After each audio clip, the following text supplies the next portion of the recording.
por essas pessoas. Pai, em nome de Jesus, como igreja neste momento, nós nos levantamos para interceder pelas pessoas que estão em necessidade neste momento, Senhor. Pedimos o socorro, a misericórdia, a salvação, Senhor, sobre a vida dessas pessoas. Nós pedimos pela Ádia, nós pedimos, Senhor, pela Dora, Deus Pai. Senhor, especialmente pela irmã Dora, Deus Pai, nós pedimos que o Senhor continue dando força, Deus Pai, que o Senhor continue renovando as esperanças dela, a confiança, a fé, Deus Pai, que o Senhor também traga saúde, Deus Pai, e que o Senhor cumpra os seus planos sobre a vida dela, Senhor, e da sua família, Senhor, Pai querido. Nós oramos, Senhor, Pai querido, pela Tonton, Senhor, essa criança de apenas 3 anos, tão cheia de vida, tão inteligente, Deus Pai, Senhor, e agora acometida, Senhor, com uma enfermidade tão terrível. Nós sabemos que o Senhor é o Deus que cura, o Senhor é o Deus que restaura, é o Deus que salva. Nós pedimos hoje, Senhor, pela cura, Senhor, pela restauração e a salvação, Senhor, da vida dessa criança, Senhor, sobre a vida de toda a sua família, Deus Pai, que eles possam encontrar consolo neste momento no Espírito Santo de Deus, Deus Pai, porque a Tua palavra diz que o Espírito Santo é o Paracletos, é aquele que anda ao nosso lado, Senhor, para trazer consolo, edificação, Senhor, para dar direção à vida daqueles que creem no nome de Jesus Cristo. Por hoje eu peço, Senhor, que eles tenham fé no seu coração, não apenas para que ela venha a ser curada, mas que eles possam ter fé, Senhor, para confiar em Jesus Cristo e apenas em Jesus para a sua salvação, Deus Pai.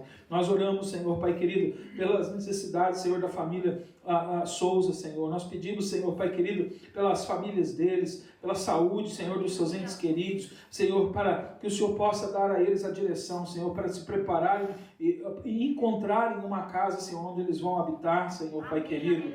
Nós pedimos, Deus Pai, Senhor, pela vida da irmã Marli, que se recupera da cirurgia, Senhor. Nós pedimos que ela tenha boa recuperação, Deus Pai. Nós pedimos, Senhor, por aqueles que neste momento, nós não sabemos aqui pelos pedidos, mas sabemos, Senhor, que estão sofrendo, estão esperando uma resposta de oração, estão a ponto de tomar uma decisão. Nós intercedemos, Senhor, que essas pessoas possam considerar a Ti, Senhor, que elas possam ouvir a Tua voz, receber a Tua misericórdia e a Tua graça, Deus Pai. Por isso, hoje nós clamamos, Senhor, que o Senhor cure, que o Senhor restaure, que o Senhor salve, em nome do Senhor Jesus. Essa é a oração da Tua igreja. Amém. Amém. Amém. Glória a Deus. Amém. Pode abrir a sua Bíblia em Isaías capítulo 30, e eu vou ler a palavra de Deus e vou fazer mais uma oração. Amém. Você pode abrir a sua Bíblia, capítulo 30, eu vou fazer a leitura do versículo 1 ao versículo 7. Isso, as crianças podem ir para as suas salinhas. Amém. Alguém reparou como a Angelina é aquela mais pequenininha de todas. Alguém reparou como que a Angelina trouxe o dízimo? Alguém reparou? Ela veio dançando, toda alegre, e entregou, né? É quando a gente vê cena assim, é que a gente entende o que Jesus disse para os seus discípulos, quando os discípulos tentaram impedir que as crianças se aproximassem dele, né? Jesus deixai vir a mim as criancinhas, porque delas são os reinos de Deus. Ele também ensina que a gente deve, né, entrar no reino, a gente deve seguir Jesus como uma criança. Porque a gente vê, né, e quando ele disse isso, ele não quis dizer que a gente tinha que entrar de uma maneira inocente, porque aqui não há ninguém inocente, nem a Angelina. Somos todos culpados dos nossos pecados. Ele não estava falando da inocência, ele estava falando da alegria, da disposição do coração. E é assim que a gente deve fazer a obra de Deus, é assim que a gente deve dizimar, é assim que a gente deve louvar, com disposição, com alegria, com simplicidade. Eu olhei ela passando assim, eu falei, aí, é o que a Bíblia diz, né? Trazeis o dízimo do Senhor com alegria no coração, né? Um coração voluntário. Foi assim, né? Ela não estava preocupada. Eu sei que não foi ela que trabalhou, não foi ela que produziu, né? Foi o pai dela, foi a mãe dela que trabalharam, e eles que estão entregando o dízimo. Ela só trouxe. Mas olha o coração dela, né? Ela não estava preocupada quanto tinha lá dentro, ela não estava preocupada, né, se ela teve que trabalhar demais ou não. Ela simplesmente, né, ela aproveitou aquele momento, né, e celebrou aquele momento. E é assim que a gente deve fazer, né? Eu só quis chamar a atenção porque eu vi ela e falei, olha assim, é por isso que Jesus quer que a gente ande com Ele como uma criança. Aleluia! Então, foi um exemplo vivo aqui para a gente. Mas vamos ler a palavra de Deus em Isaías, capítulo 30, do versículo 1 ao versículo 7. Nós estamos fazendo uma série de mensagens no livro de Isaías. Eu tenho pregado todas as semanas em que eu tenho ministrado no livro de Isaías, de versículo em versículo, capítulo por capítulo.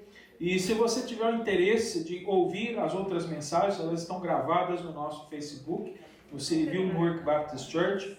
E lá você tem desde o capítulo 1, versículo 1, até a última mensagem que eu preguei. Você pode seguir a sequência que eu tenho feito no livro de Isaías. São várias mensagens e nós estamos aprendendo com ela. E vamos continuar até o fim do livro de Isaías.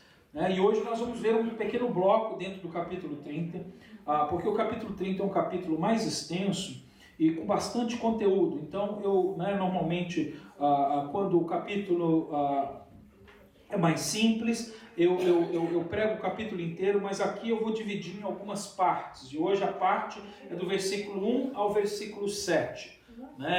Mas todo o capítulo, e nós vamos ver na continuação nas próximas semanas, todo o capítulo trata do assunto da aliança que o povo de Israel estava fazendo agora com os homens. Um povo que tinha aliança com Deus, estava deixando a sua aliança com Deus para se aliançar aos homens. O que a gente pode considerar uma aliança errada. Então, a partir de hoje, os próximos domingos, não sei se mais um ou dois, nós vamos ver aqui as consequências, nós vamos ver os problemas de nós, homens, fazermos alianças erradas. Alianças com o homem, alianças com o mundo. E deixar a nossa aliança com Deus.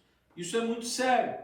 Eu já disse para os irmãos que a partir do capítulo 27 em diante, até o capítulo 32, Deus estava julgando a nação de Israel e estava apontando alguns pecados específicos que eles estavam praticando. E por isso Deus estava derramando juízo sobre a vida deles. Então Deus estava alertando, porque Deus já vinha chamando a atenção deles, e eles não estavam dando ouvidos. Então Deus decidiu ser bem específico. Olha, o problema de vocês é esse, esse e esse. Nós já vimos o pecado da soberba, da falsa religião,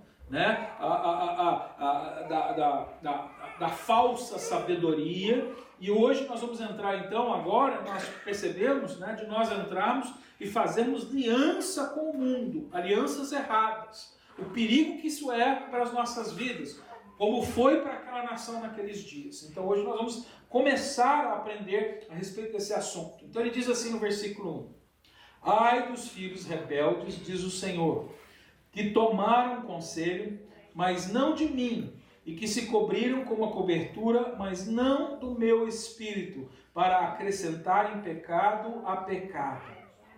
Que descem ao Egito sem perguntarem à minha boca, para se fortificarem com a força de Faraó e para confiarem na sombra do Egito. Porque a força de Faraó se vos tornará em vergonha e a confiança na sombra do Egito em confusão. Porque os seus príncipes estão em Zoan e os seus embaixadores chegarão a Ranes.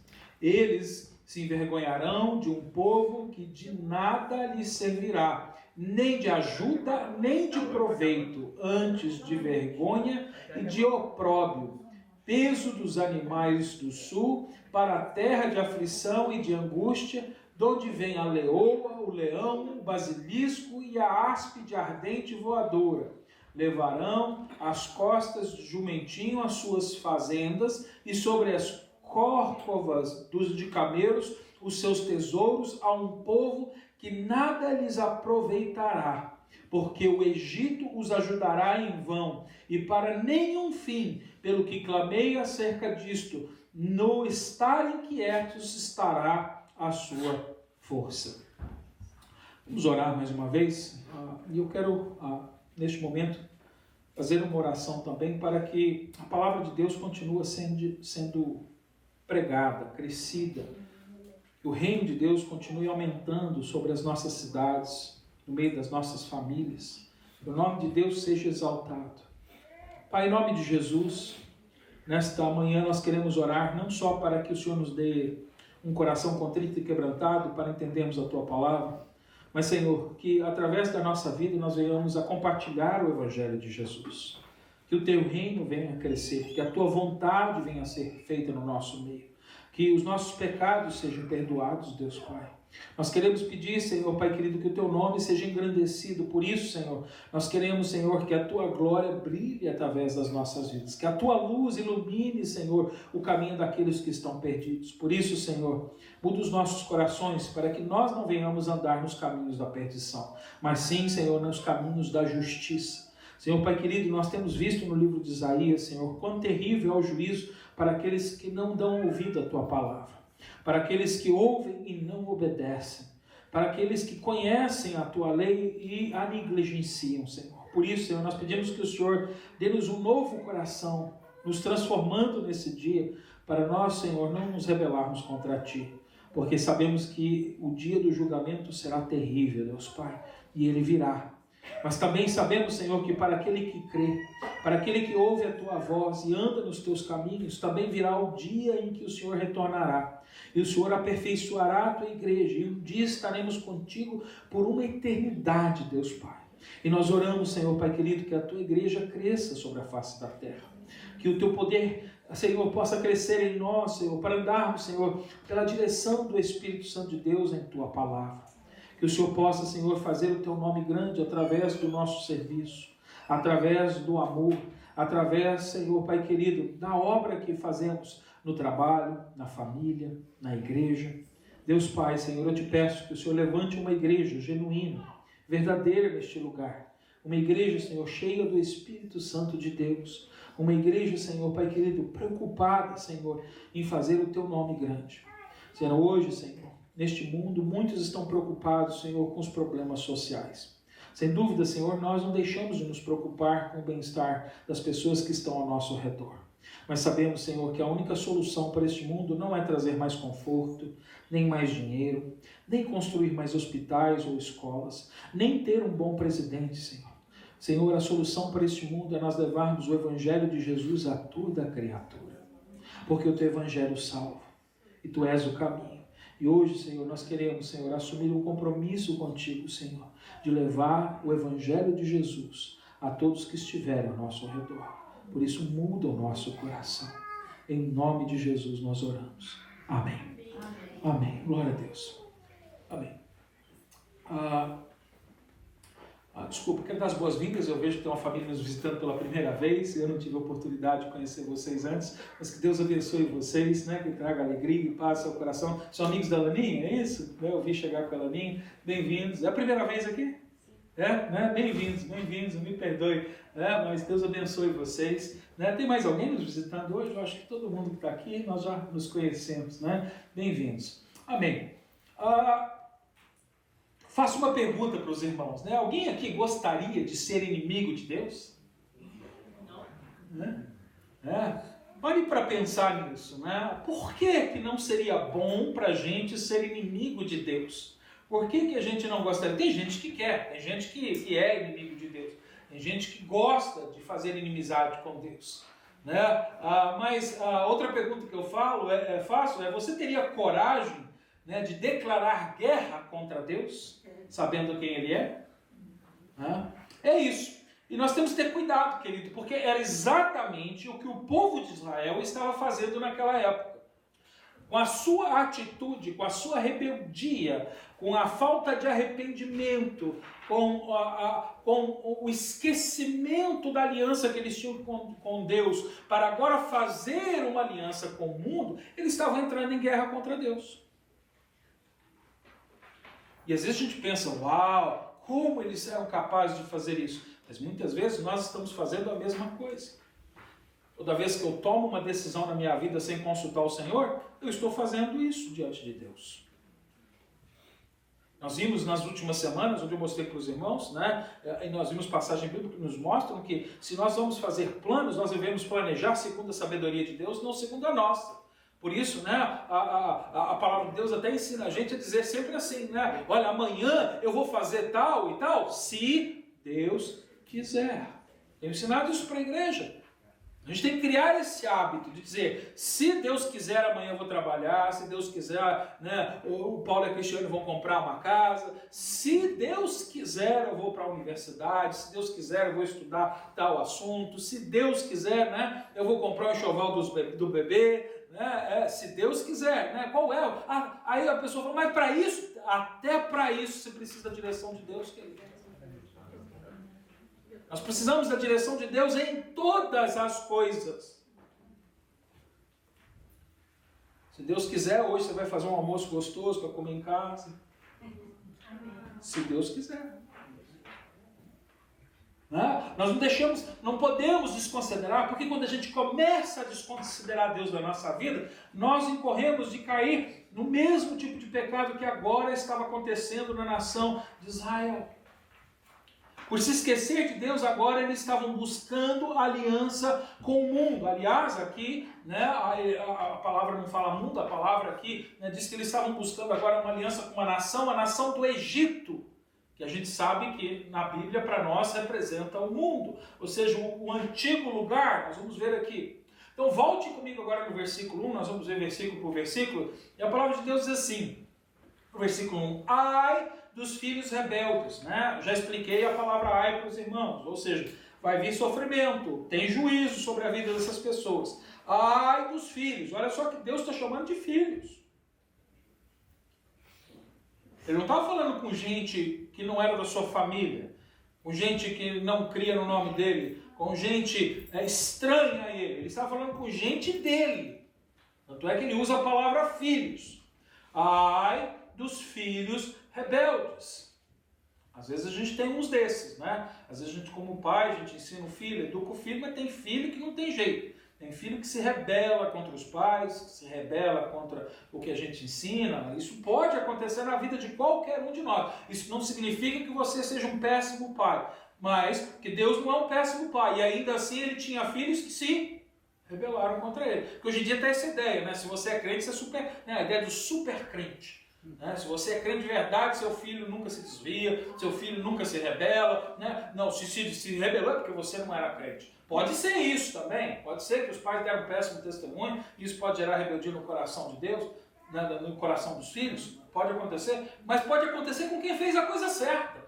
Né? Tem muita gente hoje, por causa das pregações de gente que não entende a Bíblia, não conhece o Deus da Bíblia, né? Que tem colocado um peso sobre a vida dos cristãos que nós não podemos carregar.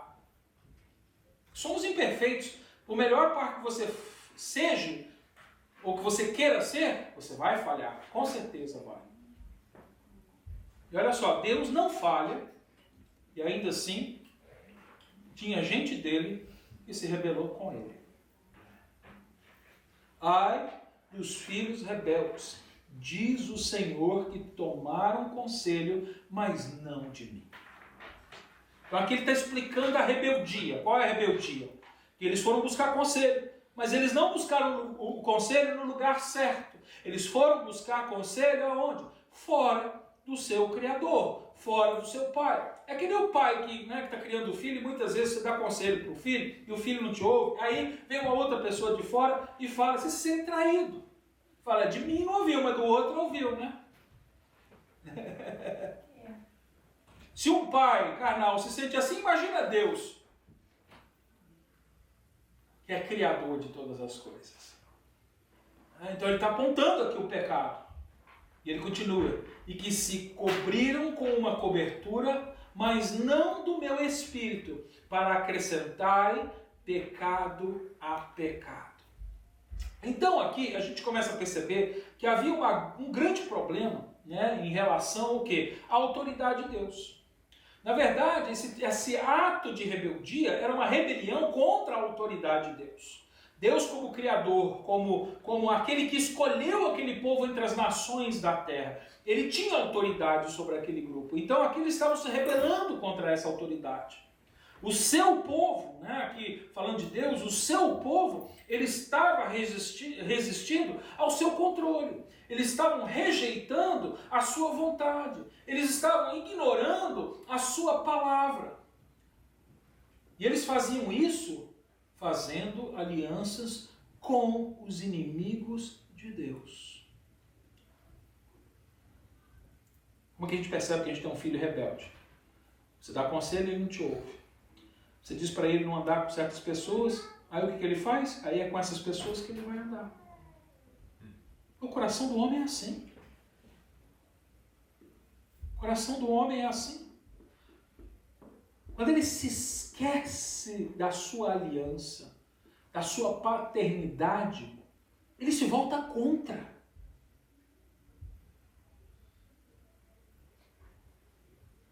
Ou seja, é um ato, né, onde eles querem ferir a Deus. Quando um filho faz isso, né, ele fala, filho, não anda com essas pessoas, olha, isso não é um bom caminho. E ele fala, não, é exatamente com essas pessoas e nesse caminho que eu vou seguir. Ele quer te ferir. Enquanto é pequeno, querido, lasca a vara nele. Porque é bobeira no coração do homem. Enquanto a gente pode, a vara afasta a bobeira. Mas chega um momento que se você não usou a vara, deixou ele crescer, aí não tem mais jeito. Aí você já não pode dar uma varada, senão você toma uma de volta. E vara já não resolve mais. Aí só pode orar e deixar nas mãos de Deus. Porque só Deus pode mudar o coração de uma pessoa assim. Ele estava ignorando. Tiago fala a respeito disso na sua carta para a igreja. Eu queria que você fosse comigo em Tiago capítulo 4. Versículo 4. Porque aqui Isaías está falando para o povo de Israel, mas nós não somos o povo de Israel. Mas esses princípios que Isaías estava aplicando para a nação de Israel são válidos também hoje para a sua igreja. Para a igreja do Senhor Jesus. Olha só, Tiago 4, versículo 4, ele diz a mesma coisa em outras palavras. Ele diz, olha só como ele chama as pessoas que estão nessa situação. Pessoas que dizem ter uma aliança com Deus, mas estão andando aliançados com o mundo. A gente brasileiro criou até um jargãozinho para dizer, o crente Raimundo, um pé na igreja e outro no mundo. É isso aqui. A gente chama ele de crente Raimundo. A Bíblia chama ele com outro nome. Olha só, ele começa assim, bem delicado. Adúlteros e adúlteras. O brasileiro gosta de amaciar as coisas, né? A gente chama de Raimundo, crente Raimundo, mas a Bíblia chama ele de adúltero, de adúltera. Adúltero e adúlteras, não sabeis vós que a amizade do mundo é inimizade contra Deus? Portanto, qualquer que quiser ser amigo do mundo, constitui-se inimigo de Deus. O princípio continua o mesmo para mim e para você. Isso, porque hoje em dia tem muita gente que está fazendo parte daquele movimento, o movimento do Evangelho, isso era para outro tempo. Parece que hoje existe uma Bíblia que era para outro tempo. Existe um Evangelho que era de outro tempo. Porque as pessoas olham hoje para a Bíblia e falam assim, não, está tudo bem, é que isso é coisa antiga, é machismo, é não sei o quê. Era coisa da cultura do passado. Interessante, porque a Bíblia diz que ele é o mesmo ontem, hoje e eternamente. Ele diz que a sua palavra pode passar os dons, pode passar um monte de coisa, mas a sua palavra não passa. Mas a gente está dizendo que passou. Os pastores estão pregando agora mensagens dizendo, não, isso passou. O Evangelho precisa ser reinterpretado. A Bíblia precisa ser reescrita. Não, querido, está aqui. Continua valendo. Os princípios são eternos. Quando fazemos parceria com o mundo, não estamos na direção do Espírito Santo. É muito simples. A Bíblia diz que um crente ele tem que andar no Espírito. Ele tem que viver sob a direção do Espírito. E quando eu faço parceria com o mundo, eu não estou andando no Espírito. Pode haver dois problemas aqui. Ou você está em rebeldia e precisa se arrepender. Se você tem o Espírito Santo de Deus, o Espírito Santo de Deus vai trazer essa tristeza ao seu coração para que você se arrependa. Ou, na verdade, você pensa que tem, mas não tem o Espírito Santo de Deus. Porque aí você não consegue se arrepender. Porque sem um Espírito a gente não se converte. Sem um Espírito a gente não se arrepende. E é por isso que tem gente que continua na rebeldia. Porque um dia até foi se batizado na igreja. Um dia ele até levantou a mão quando o pastor fez o chamado. Ele fez a oração da entrega. Mas nele não habitou o Espírito Santo. Porque Jesus um dia disse, não são vocês que me escolhem, mas sou eu que escolho vocês. Tem gente que até escolheu Jesus, mas Jesus não escolheu ele. Ele acha que é salvo, mas ele ainda não é, porque na verdade ele nunca se arrependeu dos seus pecados. Porque a nossa fé vem de uma base de arrependimento de pecados. A fé não vem só para você crer em Jesus. A fé vem para que você creia que você é um miserável, desgraçado, em problema tão grande, sem nenhum poder de mudar a sua vida. Você tem que crer nisso. Eu estou numa situação tal, eu sou uma pessoa de tal maneira que sem Deus não há esperança para mim. Eu tenho que acreditar, eu tenho que ter fé que eu estou condenado ao inferno. A fé não é só para acreditar só que Jesus existe. A fé é para crer que Ele é Senhor e Salvador. E para que eu reconheça que Ele é Senhor e Salvador, eu tenho que primeiro reconhecer que eu não posso me salvar e que eu preciso que alguém me salve. Porque a minha condição é de depravação total. Eu estou na condição de inimigo de Deus. E como pode um inimigo querer amizade com Deus? Por isso que ele disse, quem é amigo do mundo é inimigo de Deus. Olha o versículo 2. Agora, por causa dessa atitude no coração dos homens, por causa dessa situação no coração dos homens, por causa dessa rebeldia, você vê que ele diz que, nessa situação, acrescenta pecado em pecado. É pecado sobre pecado. O que ele quis dizer com isso? É que agora um pecado vai começando a levar você a outro pecado. A gente sabe, né? A palavra de Deus ensina isso pra gente no Novo Testamento. Que um pecado vai chamando outro pecado e outro pecado. A gente vai entrando num abismo cada vez mais profundo. E eu vou dizer uma coisa, né? Eu já fiz alpinismo aqui. Eu já contei um pouco da minha história para os irmãos. Eu fiz alpinismo, né? E se a gente caísse numa região de abismo, mesmo a gente sendo alpinista e tendo equipamento, dependendo do abismo que a gente entrava, não tinha como sair. Aqui nos Estados Unidos, lá na região do Grand Canyon, existem lugares muito lindos que às vezes a gente tem vontade de visitar, né? Eu, como alpinista, eu queria conhecer alguns lugares. Existem alguns vales que eles falavam, olha, não entra, porque se der uma chuva, se acontecer alguma coisa, você não sai, fica, morre. E é o que a Bíblia ensina, que a gente vai se aprofundando no abismo, e quando a gente cai no abismo, na verdade a palavra abismo, abis, que vem do grego, ou seja, essa palavra, hoje a gente chama de abismo lugares que na verdade não são abismo, porque um abismo é um lugar que se você entra, você não consegue mais sair. Você só sai se alguém vier te resgatar, só se alguém vier salvar você. E é o que ele está dizendo, você vai entrando no abismo que vai ficando perigoso. E o pecado leva a gente para o abismo e só tem um que pode salvar a gente, é Jesus Cristo.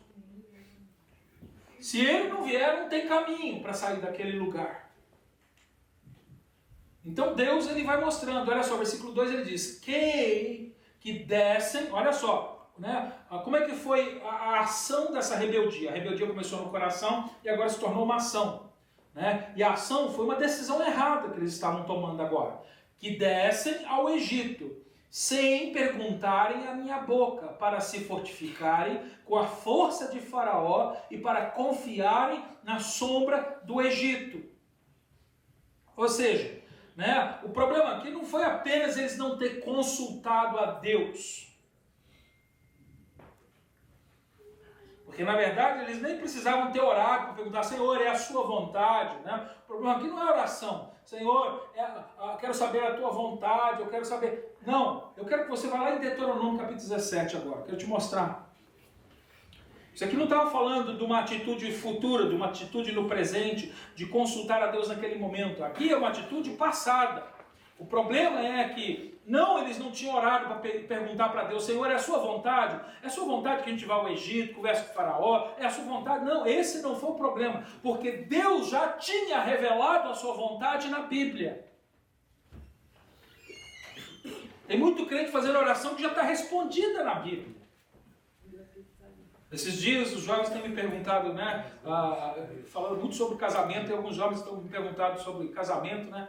Ah, pastor, e aí aquela pessoa que às vezes casa só para ajudar alguém, para receber um green card, né? Tá certo? Eu falei, a Bíblia já ensinou a respeito disso. A gente não precisa orar a respeito disso. Já está escrito.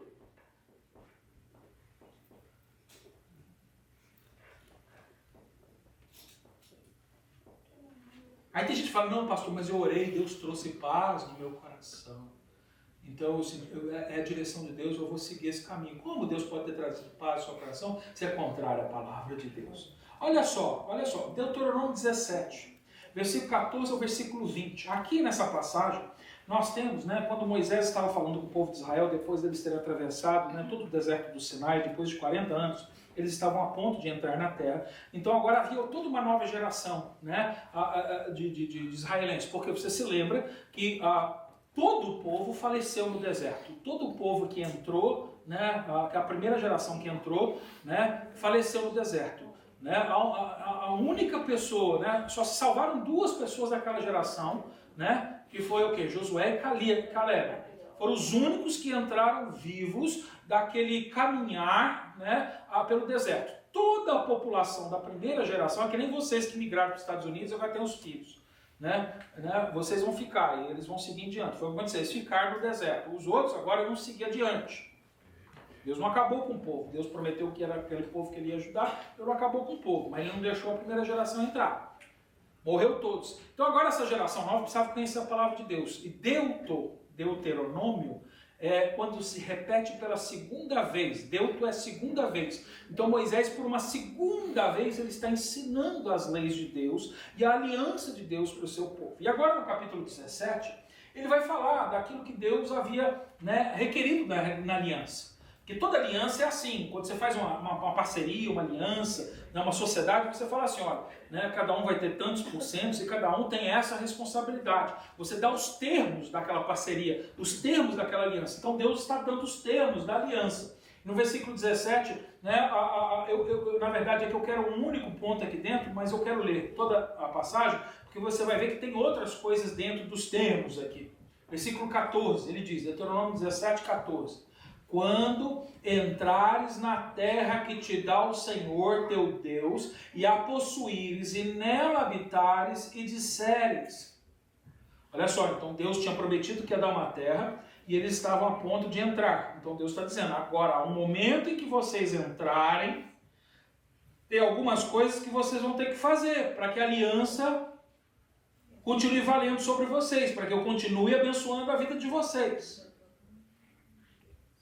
Olha só, porém, eu estou no versículo 14, porém sobre mim um rei, assim como tem todas as nações que estão em redor de mim.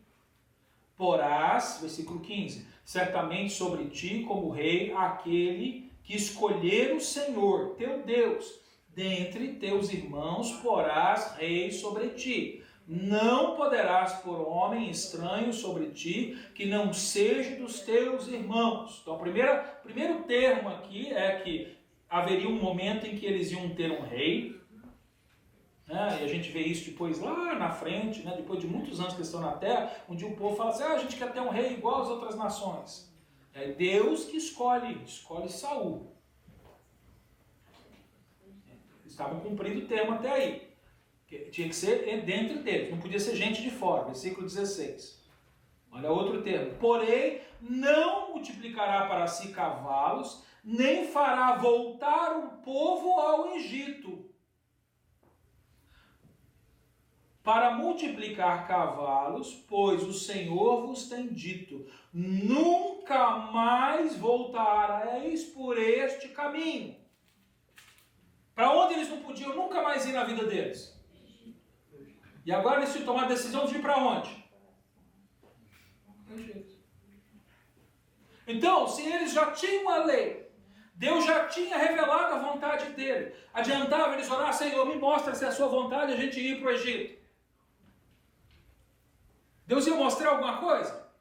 Nada, ele não tem a obrigação de não responder essa oração. Ele deveria pegar com Paulo e falar assim: deixa eu rachar a sua cabeça, ver se minha palavra entra na sua cabeça. Eu já escrevi, já disse, nunca mais. Ou seja, nunca mais significa o quê? Nunca mais. Ah, mas não tem mais comida. Nunca mais. Acabou a água. Nunca mais. Mas eu estou em dificuldade. Minha família pode morrer. Nunca mais. Nunca mais. No Novo Testamento, isso se traduz quando Jesus falou assim, né, que Deus não tem prazer na vida daquela pessoa que põe a mão no arado e olha para trás. O que ele quis dizer com isso? É aquela pessoa que agora se entrega para andar com Deus e começa a falar assim: ah, mas lá atrás era bom. Ah, mas eu gostava de ir naqueles lugares. Nunca mais. Nunca mais. Está bem claro aqui. Aqui, eu só quero, não faz parte da minha mensagem, né, do conteúdo específico. O conteúdo específico aqui é o Egito, mas eu quero que você veja como eles não obedeceram a Deus em quase nada. Aqui Deus diz que eles não deveriam multiplicar cavalos. Isso aqui é uma expressão para falar que não queria que o exército fosse muito grande. Israel não tinha que ter um exército poderoso muito grande. Sabe por quê? Quem era que guardava Israel? Era o exército ou era o general do exército? Era Deus. Você se lembra da batalha de Gideão? Muita gente se apresentou e Deus falou assim: não, peraí, vamos reduzir. Né? Você só vai escolher homem que beber a água de tal forma. Aí sobrou uma miudeza. Deus não precisava de muitos homens, não precisava de um exército muito grande, porque não eram os homens que iam ganhar a guerra. Quem ia ganhar a guerra para aquele povo era Deus. E é assim que a gente tem feito. Tem hora que a gente se esquece que quem luta as nossas batalhas é Deus. Não é a gente que vence a batalha, não é você que vai vencer o seu vício, não é você que vai vencer as dificuldades dentro do seu lar, não são, né, vou fazer terapia de casal, vou procurar um psicólogo, procura um psicólogo para a sua saúde emocional, querido, mas psicólogo não vai salvar o seu coração, não adianta você buscar resposta no mundo, não adianta montar um exército ao seu redor, o que adianta é você ouvir o que Deus falou e obedecer o que Ele está mandando fazer, então Ele te abençoará. É isso que ele está mostrando. Continua comigo, versículo 17. Tampouco para si multiplicará mulheres, para que seu coração não se desvie. Olha só, não era para ter muitas mulheres. E eles gostavam de casar com muitas, né? Desde o princípio. As pessoas perguntam, né, mas pastor, Abraão tinha mais de uma mulher, naquele tempo Deus era a favor de Deus nunca foi a favor. Quando Deus instituiu o casamento lá em Gênesis, né, a partir ali do capítulo 2, capítulo 3, quando ele cria o homem e a mulher, disse que era para ser homem e mulher, falou no singular. É isso que Deus sempre quis. Ele está dizendo, se começar a ter mulher demais, vai ter problema demais. O problema não é a mulher, tá, irmão? Você podia falar, tá vendo, pastor? O problema é a mulher. Não. O problema não é a mulher, o problema é o seu coração. O coração do homem vai se desviar. Não foi o que aconteceu? Quando Salomão casou com muitas mulheres, o que aconteceu com o reino? O reino se dividiu. O país dividiu. E a Bíblia diz que uma casa dividida não o quê? Subsiste. Acabou. Depois dali, o que aconteceu com Israel? Você vê os princípios da Bíblia válidos? Ontem, hoje e eternamente. Olha só ainda no versículo 17. Aqui vocês não vão gostar, querido. Né? Principalmente quem veio para a América. Nem prata, nem ouro multiplicará muito para si. Olha que interessante, Deus não queria que o povo dele fosse rico. Deus queria que o povo fosse provido. Ele não disse que não era para juntar ouro e prata. Ele disse que não era para juntar muita. Aí a gente hoje, olha como o crente é tolo por não conhecer a Bíblia. A gente fica olhando para os judeus e fala, olha só como Deus abençoou, eles são um povo próspero. Lógico que eles são prósperos porque Deus abençoou. Mas essa prosperidade fora da obediência da palavra trouxe a desgraça e a destruição deles. Por isso hoje você é a igreja do Senhor Jesus, porque eles não ouviram, porque eles enriqueceram tanto e gostaram tanto do ouro e da prata e juntaram, e hoje estão cheios do ouro e da prata, mas não é a vontade de Deus, porque não era para eles ajuntarem, era para eles ganharem e distribuírem, era para eles ganharem e investirem, era para eles não guardarem no cofre, não era para ter uma conta bancária grande, era para ter a suficiência, porque Deus queria que eles aprendessem a viver da providência de Deus e não das suas riquezas. Está aqui no termo da aliança. E aí o crente, né, hoje em dia vai na igreja, o pastor que só prega prosperidade hoje, infelizmente na Bíblia, né, estamos formados um exército, né, de gente que conhece o evangelho que vai para o inferno, né, infelizmente, e aí, né, é isso, o povo hoje, todo mundo, né, você vai ser um povo, você tem que ser rico, você tem que ter o melhor carro, você tem que ter o melhor casa, você tem que ter o melhor disso, né, ou seja, tem que ter a conta gorda, e Deus está falando aqui, ó, não deixa a conta engordar. Termo da aliança, para que eu continue mantendo vocês, para que eu continue mantendo aliança com vocês, não ajunte muito.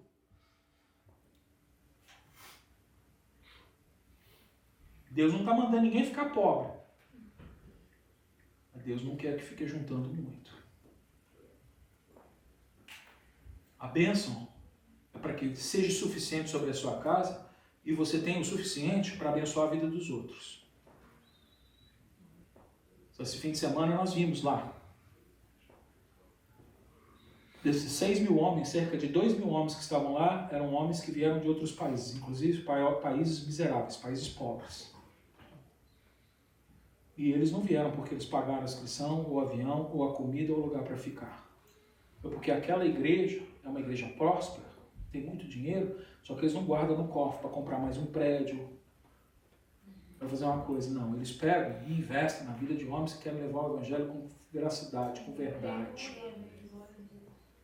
Eu estou querendo estudar lá, a escola lá é cara, não é barata.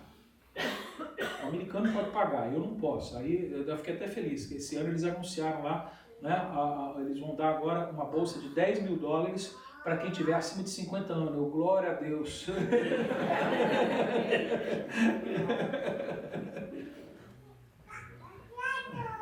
$10.000 eu já garanti. Porque ele investe. Ele é generoso. Não fica juntando para si. Ele recebe a bênção para fazer o evangelho crescer, para o evangelho avançar. Versículo 18. Será que também, quando se assentar sobre o trono do seu reino, então escreverá para si um translado desta lei num livro, do que está diante dos sacerdotes e levistas. Olha só, quem fosse governar a cidade não deveria criar uma constituição do país. Não deveria escrever leis legislativas. Eles deveriam viver pela lei de Deus. Agora a gente entende porque que não adianta entrar Lula, não adianta entrar Bolsonaro, não adianta entrar Trump, não adianta entrar Bill. Pode ter o melhor candidato do mundo, querido. Enquanto o que governa esse país não é a vontade de Deus, a lei de Deus, não tem solução para esse mundo, querido. Por isso que Jesus disse, o mundo jaz no maligno. Não tem. Não adianta. Pode ser que com uma ou com outra umas coisas melhorem, mas não resolve, nunca vai resolver o problema desse mundo. A gente não deve ficar levantando bandeira partidária, defendendo políticos. Nós devemos defender o evangelho, a bandeira do cristianismo. Nós devemos defender Deus. A palavra de Deus chama ele Jeová Nissi. Nissi é uma palavra em hebraico que significa bandeira. Ou seja, ele é a nossa bandeira. Qual é o seu partido? O meu partido é o partido de Deus. E aí falam, não, crente tem que ser republicano. Aí outros, né, que não concordam, não, crente pode ser democrata. O crente tem que ser do Jeová Nissi. Amém. Essa é a bandeira que a gente deve levantar. Você vai ter que votar, participar do processo civil, você vai ter que escolher um partido político, um candidato, não estou dizendo, nós temos essa responsabilidade, mas nós temos que fazer escolhas baseado na nossa bandeira. Amém. Na lei que está nas nossas mãos. E não nas promessas que os homens fazem. Porque eles prometem, mas não têm o poder de cumprir. É o que estava acontecendo aqui. Eles esqueceram de Deus. Versículo 19 diz: e terá consigo e nele lerá todos os dias da sua vida, para que aprenda a temer ao Senhor seu Deus, para guardar todas as palavras desta lei e estes estatutos para fazê-los. Aí tem crente que fala assim: não, pastor, de vez em quando eu leio a Bíblia. Já está fora da aliança, querido. Aqui ele diz que quem quer manter a aliança tem que ler a Bíblia pelo menos todo dia. Se você não está fazendo isso, você está fora da aliança. É por isso que sua vida não vai para frente. É por isso que você está aquele negócio. Um dia está de cabeça para cima, um dia está de cabeça para baixo. Um dia desce da cruz, outro dia sobe na cruz. A gente criou umas conversas assim, né? Ah, pastor, não me fez descer da cruz. E quem tá pregado na cruz não tem como descer. Só desce quem está lá, né? Quem está só apoiado lá. Tem gente que está lá, tem gente que subiu lá no pedestal e ficou do lado, mas não foi pregar naquela cruz. Aí ele desce. Aí ele sobe. Aí ele desce. Vê quanta bobagem a gente fala, querido? Um dia eu vou escrever um livro. Né? Bobagens evangélicas.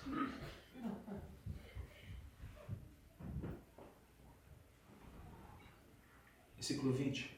Para que o seu coração não se levante sobre os seus irmãos e não se aparte do mandamento nem para a direita nem para a esquerda, para que prolongue os dias no seu reino, ele, seus filhos, no meio de Israel. Olha só, eles tinham quebrado todas as promessas. A gente sabe que o Egito, na Bíblia, ele representa o caminho do mundo, né? Tudo aquilo que se opõe à santidade de Deus, tudo que é injusto. O Egito, para o povo de Israel, era o local da escravidão. O Egito foi o lugar da morte.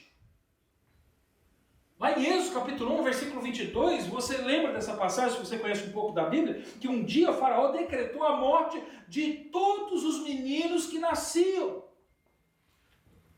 Aí você conhece, ali dá início a história de Moisés, né, que ele escapa, vai acabar lá depois lá, né, e a filha de faraó, porque...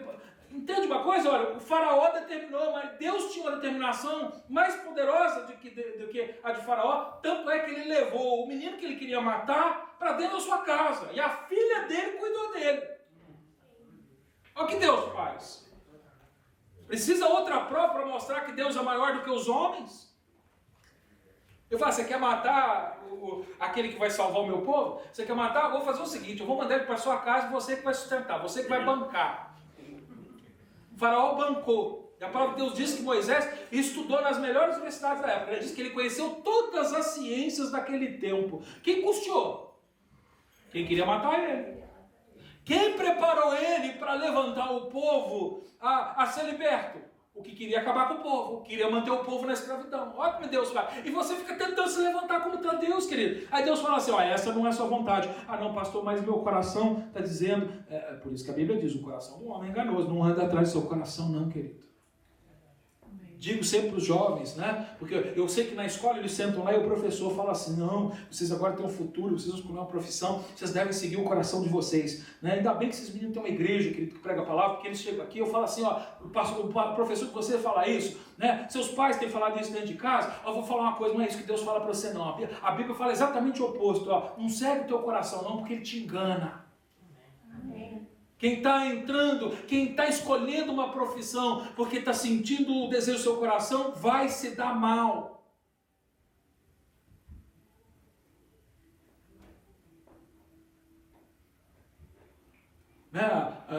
O Paulo e a Cristiane estão pedindo oração na casa. O que eu peço é que eles, Senhor, pergunte para o Senhor, né? Eu tenho orado sempre por eles. Eu falo, Senhor, que o Senhor dê orientação para eles, não seguir o desejo do coração deles. Porque às vezes a gente olha e fala, essa casa eu gostei, essa casa eu não gostei, aquela casa eu gostei, aquela casa eu não gostei. Né? Então a gente fica assim, não, eu quero a casa segundo o desejo do meu coração. Vai comprar mal. Então a minha oração, né, tá aí, pega a dica aí, vocês dois, né? É assim, Senhor, não agradou muito, mas é a sua vontade. Você não sabe os planos de Deus. Você não sabe o que Deus vai fazer ali. E aí às vezes a gente segue o nosso coração e se dá mal. A casa é linda, mas o vizinho é uma benção.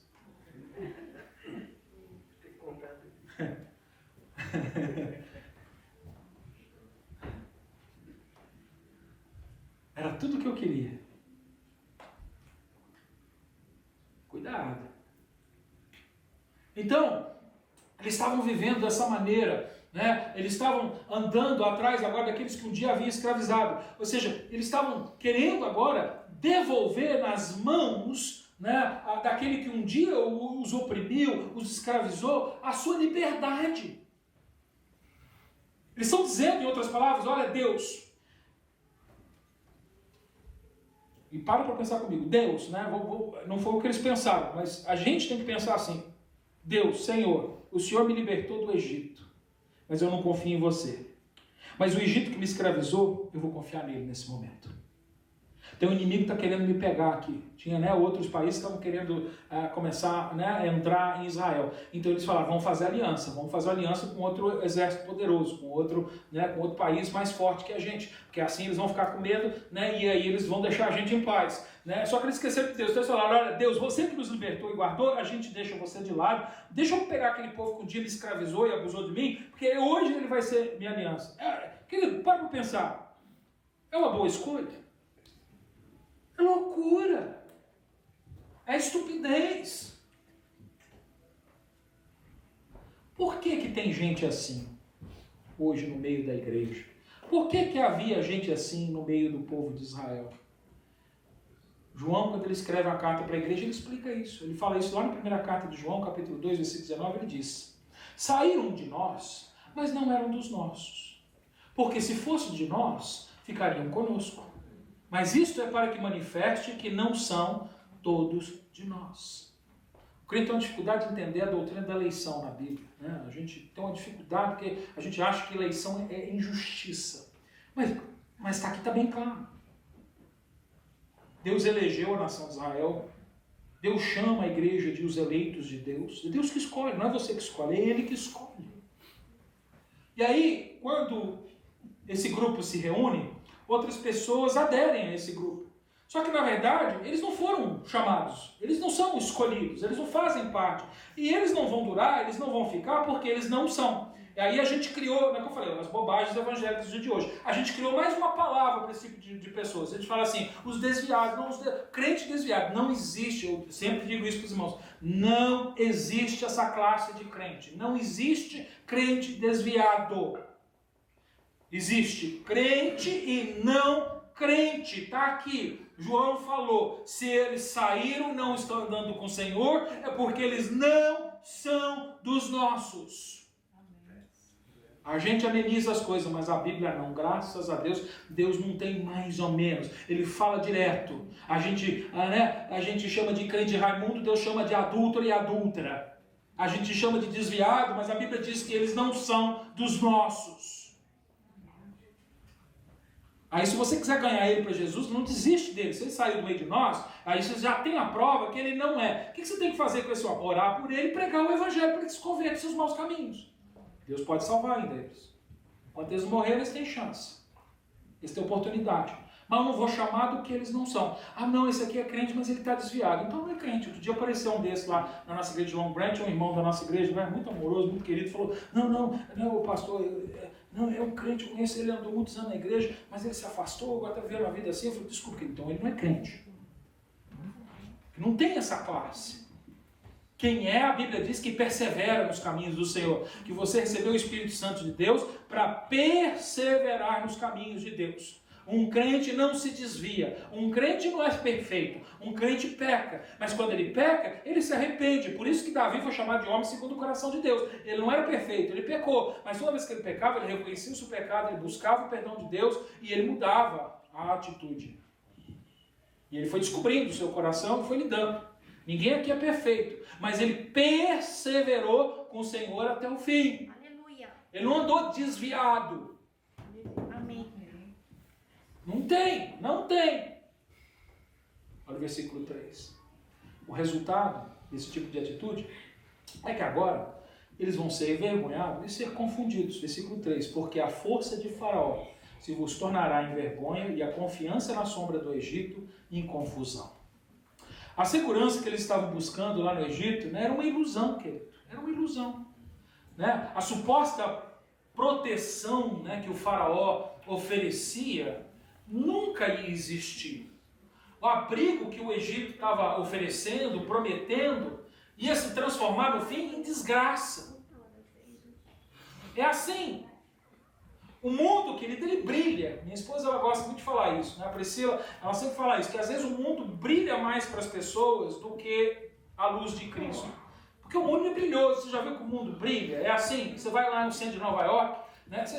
Lá brilha, né? Muitas luzes, painéis, né? Eles estão, né? Propaganda brilha, né? Uma boa propaganda, ela é bem feita, né? Uma boa filmagem, ela é vistosa, ela é brilhosa, né?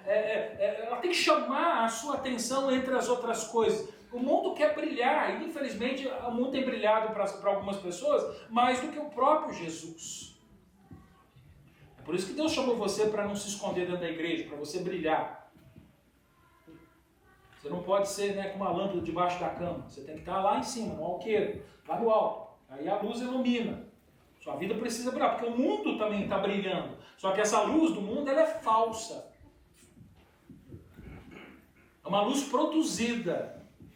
É uma luz passageira. O mundo brilha. Mas não tem poder de transformar a vida de alguém, não tem poder de manter as promessas que ele faz. Você conhece um político na história da humanidade que manteve todas as promessas de campanha que ele fez? Você conhece?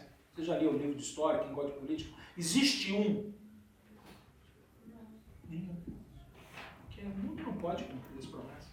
Querido, se eu começar a prometer para você muitas coisas, eu vou te desapontar muito, porque eu não posso manter todas as promessas que eu faço. Só tem um que pode manter todas as promessas, é Deus. Ele não falha as suas promessas. Então, quem confiar nesses homens, como a nação de Israel estava confiando no Egito, seria envergonhado. É interessante aqui que agora, né, essa palavra vergonha aqui, né, ela é uma palavra aqui que tem uma ênfase, né, de que o povo acabaria sendo insultado, desgraçado, ferido. Não era uma vergonha de você ficar assim, não. Você seria ferido, insultado, seria chacotado.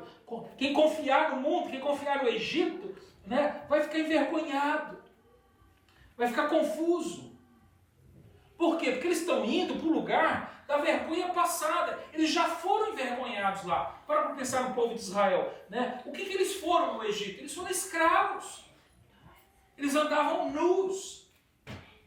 Eles não podiam comprar, eles não podiam construir suas próprias propriedades, eles moravam mal, eles não podiam escolher a profissão que eles faziam, eles tinham que trabalhar naquilo que eles mandavam eles trabalhar, e eles nem podiam desfrutar das bênçãos do seu trabalho. Eles só podiam comer do que se dava para eles comerem. Era o lugar da vergonha deles. E eles estavam querendo voltar para lá, olha o versículo 4. Deus fala isso, porque seus príncipes estão em Zoan, e os seus embaixadores em Rames. Zoan foi o lugar onde os israelitas serviram muitos anos atrás os egípcios, por isso que Deus está dando até o nome da cidade.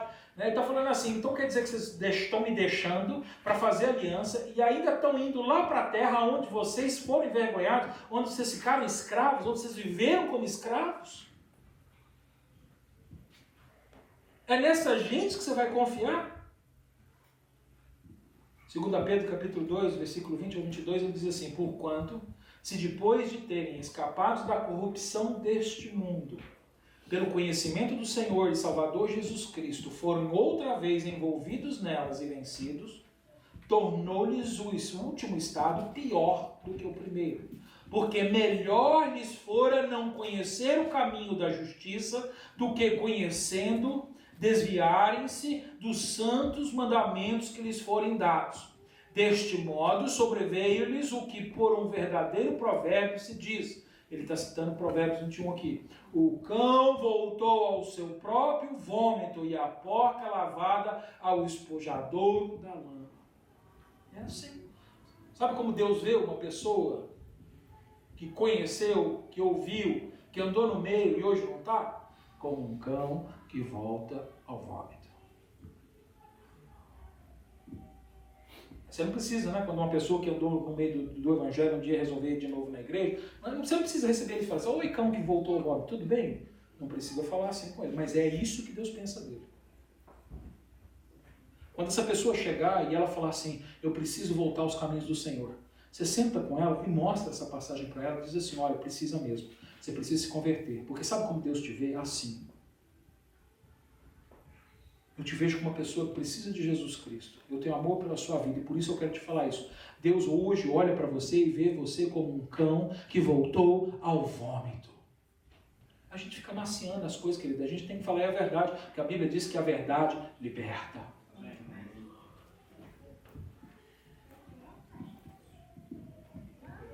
Ah, mas foi porque o pastor dele roubou, então ele ficou decepcionado com a igreja, então ele deixou a igreja. Ele não era convertido, porque o meu pastor também, também roubou, um outro pastor que eu tive adulterou e eu não deixei Jesus Cristo.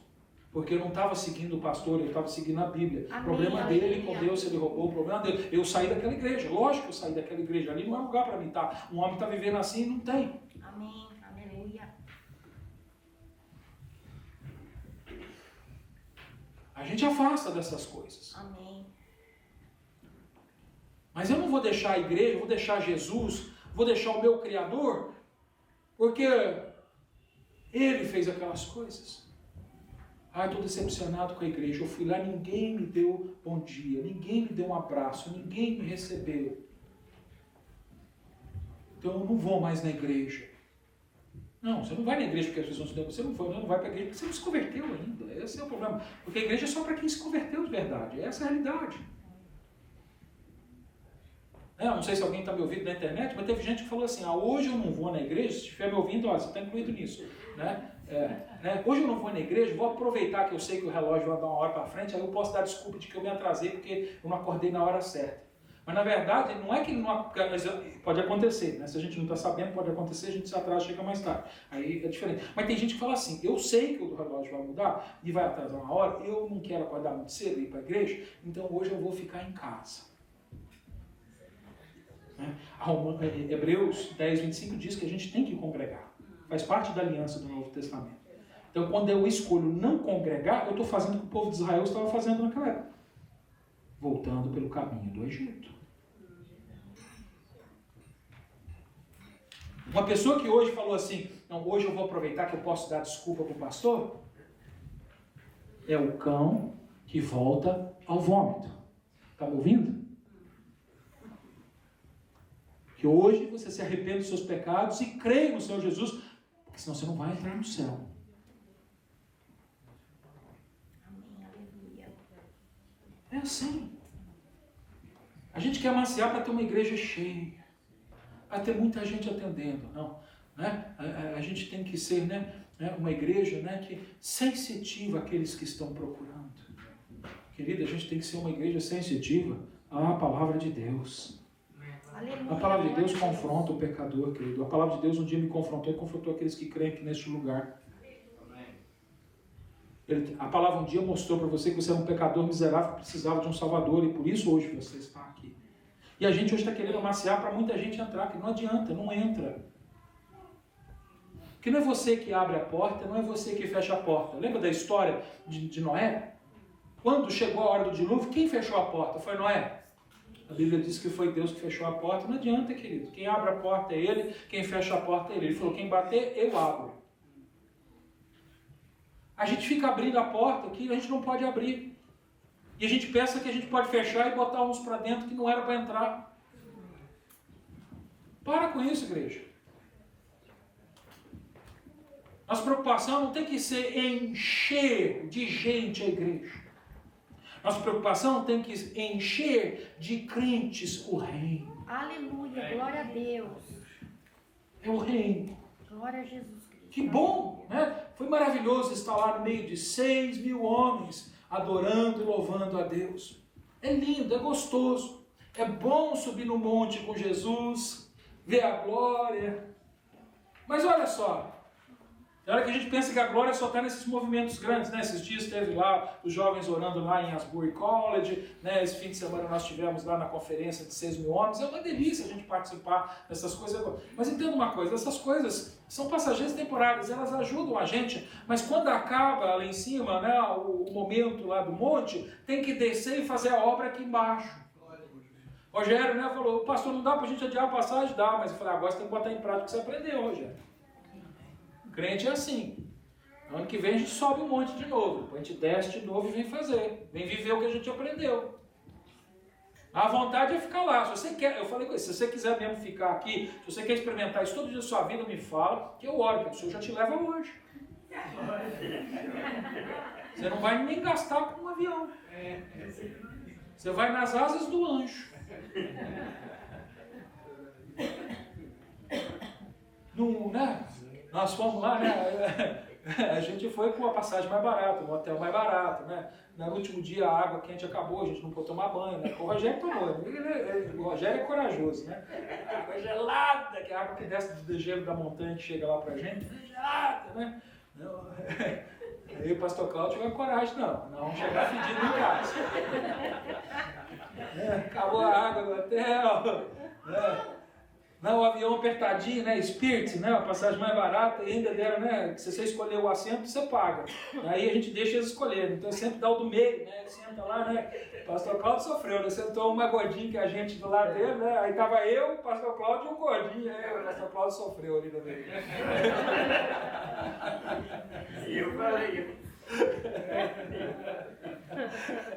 E ele, o Rogério não avisou, falou, vai sentar uma lá, vai espremer. Né? E o Rogério foi exprimido aí também, né? A gente vai lá, né?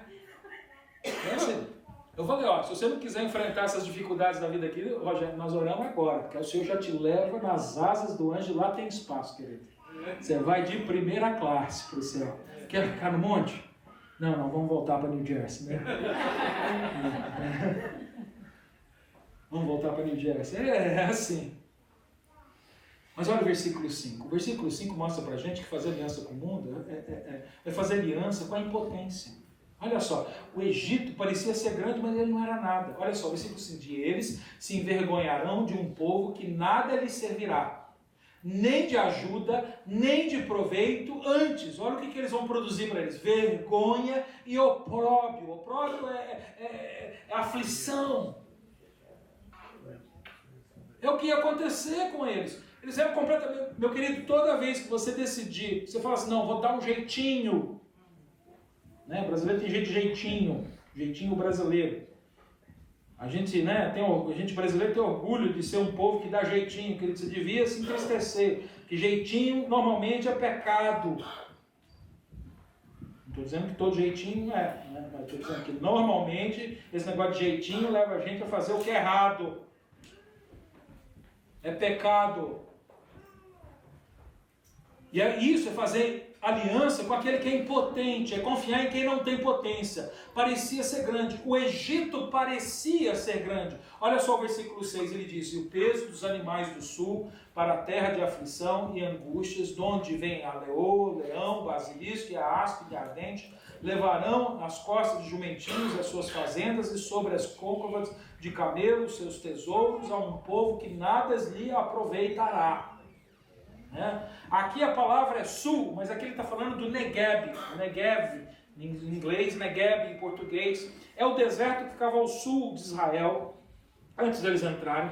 Se você lembra da história, você se lembra que havia muitas cobras, né? Muitas picadas de cobras, tanto é que Moisés um dia, né, orou a Deus, né? Deus mandou colocar um pau lá com uma cobra esculpida lá para que as pessoas fossem mordidas, fossem lá e olhassem, fossem curadas, né? Por isso que hoje, né, os médicos têm aquele símbolo da cobrinha, por causa, né, da palavra de Deus. Deus curou através do olhar das cobras, né, do pau, né? Não era cobra de verdade. Ou seja, era um lugar de feras, era um lugar perigoso. Olha para você ver como um pecado começou a levar a outro pecado e começou a levar essas pessoas até pelos caminhos perigosos. Aqui é o que ele está querendo mostrar. Olha, a estupidez foi tão grande que mesmo sabendo que no deserto do Negueb era perigoso, porque lá não tem água, lá não tem comida, lá não tem abrigo, lá é um lugar que tem salteadores, lá é um lugar onde tem animais ferozes, onde você pode morrer, ainda assim, eles decidiram passar por aquele lugar para ir lá confirmar a aliança com o Egito. E eles estavam levando, a palavra de Deus conta para a gente em outra parte, que eles pegaram seus tesouros, o ouro que eles tinham, as riquezas que eles tinham, e eles colocaram, né, nos camelos, né, nos lombos dos camelos, né, o dinheiro que eles tinham de fazendas, e venderam suas fazendas para arrecadar mais dinheiro, venderam suas terras para levar bastante dinheiro para comprar a ajuda de Israel, do Egito. Agora eu paro para que os irmãos reflitam um momento. Vocês se lembram o que aconteceu quando o povo de Israel saiu do Egito, logo depois que Deus matou, né, todos os primogênitos dos filhos dos egípcios lá, quando passou o anjo da morte, matou o filho de Faraó, matou aquelas crianças todas egípcias que não tinham aliança com Deus. Quando eles estavam saindo, que o Faraó falou, vai embora daqui, e eles falaram, o que o povo fez? Alguém se lembra? O povo começou a dar ouro para eles, dar as pratas, o ouro, os seus tesouros, e eles começaram, e eles saíram para o exército carregado de riquezas. O povo estava tão desesperado, né? Depois que o anjo veio e matou todas as crianças do Egito, todos os primogênitos dos egípcios, todos os homens, né, primogênitos do Egito, que eles falaram assim, meu Deus do céu, não, esse povo tem que ir, vamos dar dinheiro para eles, vamos dar o que eles precisam, para que eles não voltem. E eles entregaram o seu tesouro nas mãos de Israel, isso é bênção de Deus. A Bíblia diz que Deus vai usar o injusto para abençoar o justo, vai usar o ímpio para abençoar o justo. Né? Olha só, ele usando o ímpio para abençoar o justo. E eles saíram carregados de tesouros. Agora estão fazendo o caminho de volta e estão pegando o tesouro que Deus entregou nas mãos dele através daquela bênção para devolver o tesouro para o Egito. Ou seja, eles estão entregando a bênção que Deus deu nas mãos do diabo. É isso que você faz quando você decide olhar para trás. Por isso que Deus não tem prazer na vida de quem olha para trás. Quando você consulta, toma decisões sem consultar a Deus. Quando você decide andar com o mundo, em aliança com o mundo. Quando você decide dar um jeitinho para fazer negócios sujos, incorretos, para fazer casamentos mentirosos. É isso, é voltar ao Egito. Aí a gente tenta vestir de piedade. Ah, mas é porque eu quero ajudar uma pessoa que está em necessidade. Você quer ajudar alguém que está em necessidade? Prega o evangelho de Jesus para essa pessoa. Porque se essa pessoa tiver Jesus, ela não vai querer fazer um casamento para continuar nessa terra. Ela vai começar a orar e falar assim, Senhor, qual é a sua vontade? Eu não tenho documento. É de permanecer aqui nessa terra, então o Senhor me supra e me dê a força para que eu enfrente as dificuldades de uma pessoa sem documento. Mas Senhor, quem sabe a sua vontade agora é que eu volte para a minha terra. Então a melhor coisa que você pode dar para alguém que está em necessidade é Jesus Cristo. Amém. É assim, versículo 7. Porque o Egito os ajudará em vão, e para nenhum fim, pelo que clamei acerca disto, no estar inquietos estará a sua força.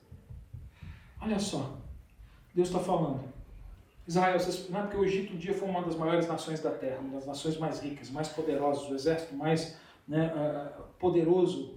Mas ele está dizendo, mas hoje você é uma ovelhinha mansinha, quietinha, caladinha. Um dia você foi grande, hoje você não é nada. E é isso que o povo está usando aqui. A palavra força aqui, no hebraico, tem uma palavrinha interessante, é a palavra Raab. E a palavra Raab, no hebraico, não é só o nome daquela mulher, da Raab. A palavra, né, o nome Raab se escreve diferente dessa, mas se pronuncia do mesmo jeito, Raab. Quem era Raab? A Raab era um monstro, né, da legenda ugarítica, né, a legenda do povo daquela época. Né, a lenda, né, era um mito legendário, vamos dizer assim. Né? Ou seja, essa lenda de que havia um monstro marinho no mar, um monstro que atacava essas embarcações, um monstro muito grande. E esse monstro, como ele era considerado muito poderoso, muito forte, né, era esse apelido que o Egito tinha, porque na verdade o Egito era um monstro. Né? Ele destruía as nações, ele matava as pessoas. E ele está dizendo, então você vai buscar um monstro, você vai buscar força lá num monstro, numa lenda, alguém que parece o que não é.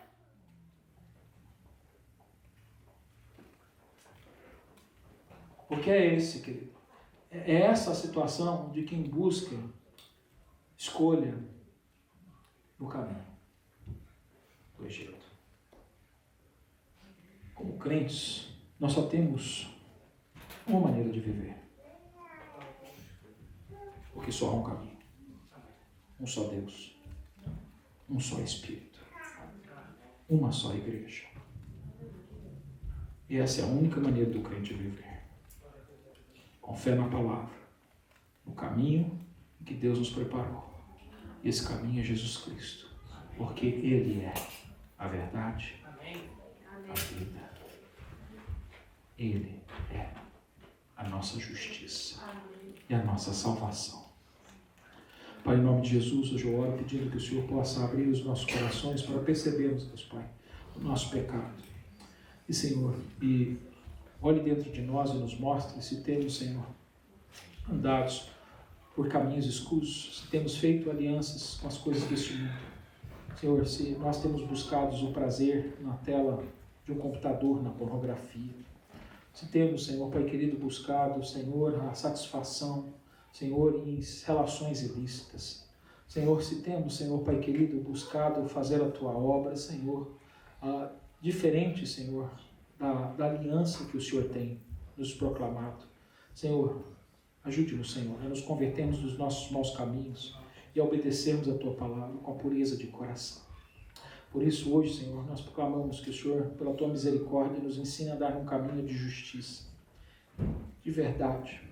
Que a gente possa, Senhor, de fato ser luz a este mundo através do nosso testemunho, não pela nossa força, mas pela força do Espírito Santo de Deus, que nos conduz através da verdade da Tua palavra. Por isso, hoje eu peço, Senhor, que o Senhor mude o coração daqueles que me ouvem, que o Senhor nos transforme, que o Senhor possa realmente, Senhor, dar-nos um novo coração, um coração como o Teu, para vivermos na Tua vontade. Essa é a minha oração. Em nome de Jesus Cristo. Convido a igreja a ficar